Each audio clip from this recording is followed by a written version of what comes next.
Now let's focus on the third C++ cast, the reinterpret cast.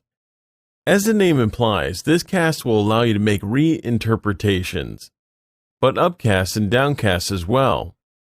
This cast will be the most open of your C++ arsenal, which means that you'll be able to reinterpret any address as any other address.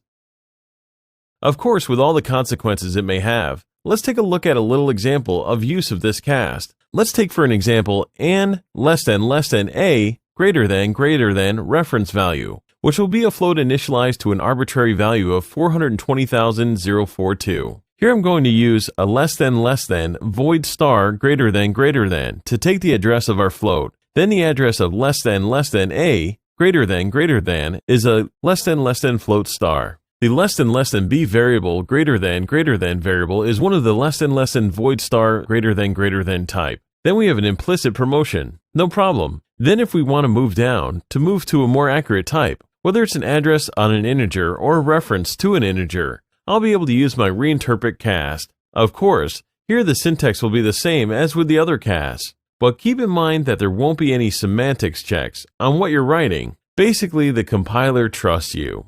It'll reinterpret any address as any other, and you're responsible of the consequences.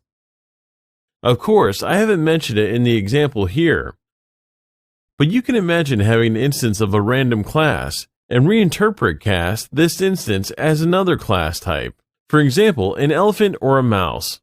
You have a mouse class and you have to reinterpret cast it as an elephant. It will be compiled. However, at runtime, you might have big issues, of course, if you think the example is graphical enough so you can have a clear idea of what is going to happen. Of course, the reinterpret cast is present for a good reason. Sometimes address reinterpretations can be useful, and a common use case of the reinterpret cast will be the retypings.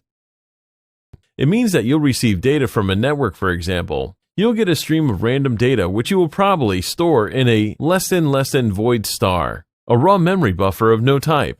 You don't know what's in.